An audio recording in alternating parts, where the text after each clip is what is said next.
Welcome to a new series that I'm starting on this YouTube channel. This series is called Games That Changed My Life.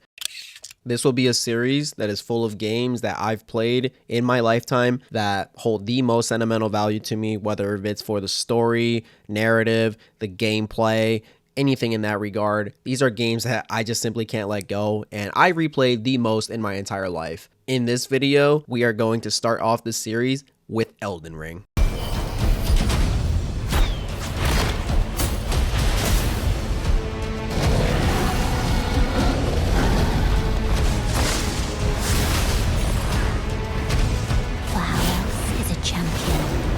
Or a lord to be born. Elden Ring was the first Souls game that introduced me into the Soulsborne series, and all I can say is thank you, because ever since I played Elden Ring, I went to go play the other FromSoft games such as Bloodborne, Dark Souls 1 to 3, and man, all I can say is these games are not beginner friendly at all. So if these games aren't beginner friendly at all, then why does one even attempt to beat them? There is only one answer to that: the challenge. Do you have the mental strength to stick it out all the way to the end? Will you lose your marbles on the very first boss fight? Will you fucking smash your desk in after attempting to fight Melania for the fucking 200th time and you get hit by that one move? Y'all know what move I'm talking about. Elden Ring pushes the player outside of their comfort zone. This game will punish you for doing the same thing over and over again, expecting a different result. This game will teach you one thing: patience. If you don't have patience to play this game, then oh man, you are in for a ride. So without further ado, let's talk about the early game. So at the start of the game, you will have the option to choose a wide variety of different classes, each one specializing in something different, whether you want to be a mage or you want to be a samurai. I personally chose the samurai because it was pretty damn cool. After you pick your class, you are all ready and set to go to begin the most painful journey of your entire gaming life. Off the rip, this game throws a boss straight at your face. And don't worry, you're not supposed to beat this one. To then which you have the option to take the tutorial, and this tutorial will teach you everything from the base mechanics to learning how to attack, dodge, sneak attack, which is something that's staple in all of the FromSoft games. Also, you learn stance breaks. So after learning the basics, we're feeling good. We got our sword in our hand. We're ready to kick ass and rule the world. We go through the first door and we are introduced to the starting area of Limgrave. I'm not gonna lie, when I did my first playthrough of this game, I walked around just to admire the scenery because the art direction in this game is just so nice. Man, this art style has aged so well.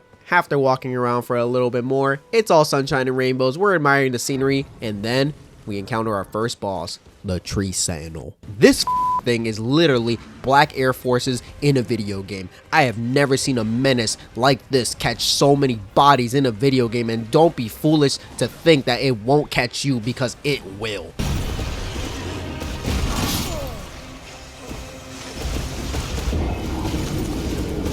God damn! That's the first boss? Hey! It's a fucking boss! Ah!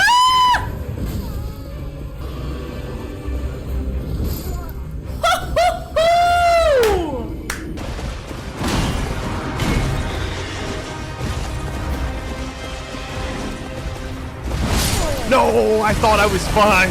I got stuck on the tree. Oh, God. Oh, this game's badass. All right, sorry. I'm gonna get him. I have no choice.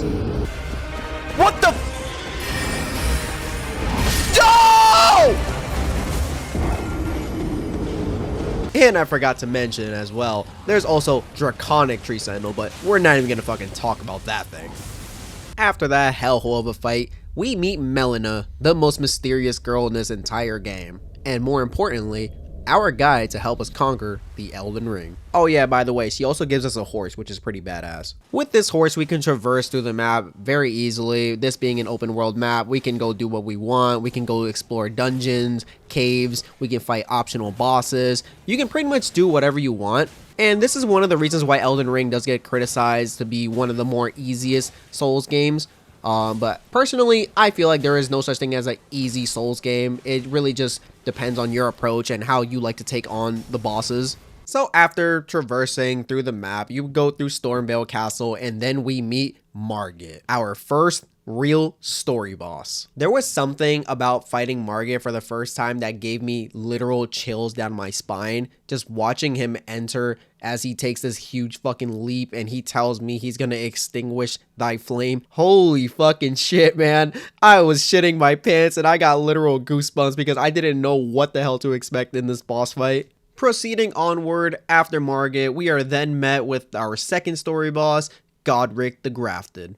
Aesthetically talking, this boss looked pretty fucking badass. Oh my god, he looked so intimidating, and let me just tell you that his moveset was complete bullshit to me at first. I could not fucking read this guy's moves at all. I was just getting hit by literally everything, and oh my god, it was such a fucking headache. This thing took me so long. This was like my real first challenge, and also I forgot to mention, like Margit, he has a phase 2. And this phase 2 is nothing to play with. Homie gets a fucking dragon as his second hand, and he just starts fucking throwing flames at you, and it's just fucking ridiculous. Like, if you're not leveled up, or if you didn't like actually go, traverse through the open world a little bit, and maybe get some money and upgrade your character a little bit, put some points into strength or stamina or whatnot, then you're gonna struggle. This one's actually gonna make you go back and actually play the map. You need to go and make sure you're prepared for this, because unless you're a literal god, then you're actually going to struggle on this boss fight. Elden Ring's massive open world allows you to go and play this game however you want, whether if you want to go and invade a fortress to get stronger, whether you want to go and get loot, maybe find a talisman in a chest, or if you just want to run around, shoot enemies to get golden runes, or if you just want to play Assassin's Creed and sneak attack people. This game gives the player choices, and when choices are given, there's replayability all across the board. From your builds, to the playstyle that you play, to the character that you choose at the beginning of the game, to the first weapon that you decide to main and, get good with.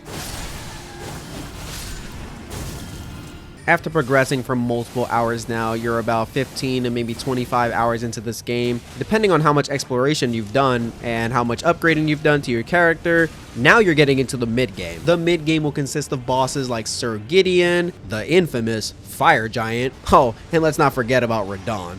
All of the bosses in this game are so damn cool and unique and memorable for that part, which is why I keep coming back to this game. I remember fighting Star Scourge Radon for the very first time and charging into battle while he's fucking blasting me with arrows, man. I felt like a fucking unit. Now, my favorite boss of all time in Elden Ring, and probably of all of the FromSoft games, if I'm being completely honest, is going to be this mid-game boss, Malekith the Black Blade. I have so much PTSD from this boss fighting him for the first time, and if I could go back to the very first time I seen him transition into that second phase. Good God, it just chills down my spine.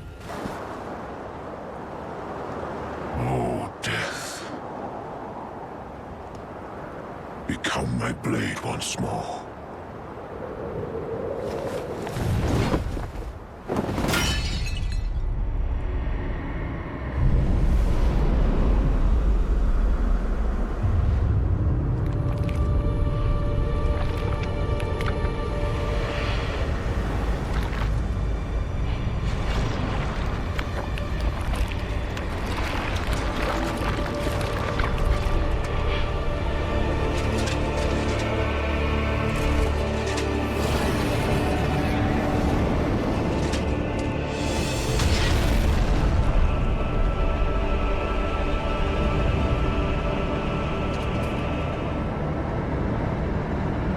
You can have a fully maxed out weapon and the best armor in the game, and it does not matter because Malekith is Malekith. He will whoop your ass and humble you after all the hours that you put into your build thinking that this was the one for you and you're just OP and you could just take anything on. No. Aesthetically, Malekith is the coolest boss of all time in this game. I don't care what anybody tells me. Damn, just 10 out of 10 boss.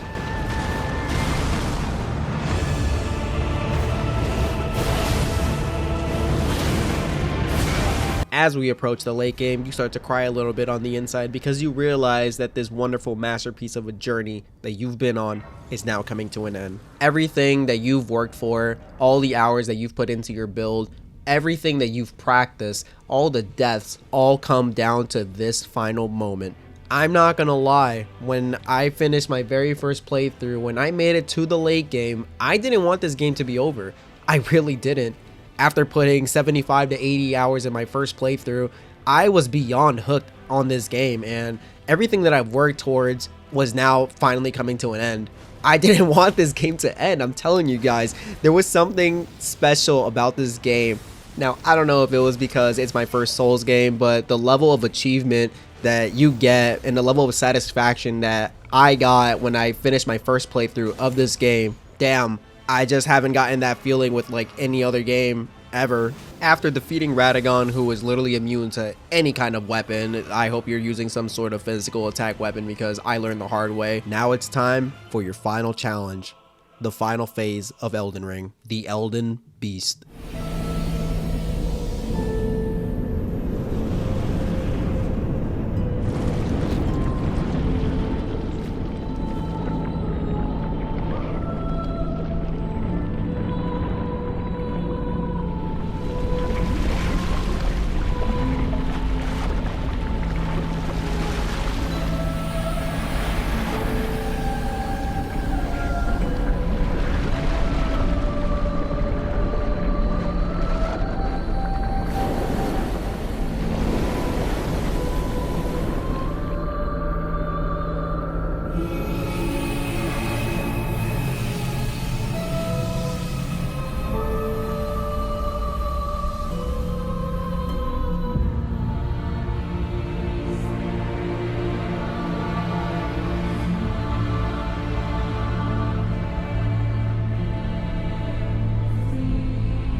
While fighting the Elden Beast, you start to realize that this is it. Everything that you've ever practiced in this game comes down to this final fight. All the hours that you spent grinding to get stronger, all the time that you spent practicing your weapon, mastering its mechanics, all the deaths come down to this final fight. As you take your final swing on the Elden Beast while it's at 1 HP, you roll away in victory. Hell, you probably scream, celebrating. You claim the Elden Remembrance, and you become the Elden Lord. Congrats, kid. You finished Elden Ring.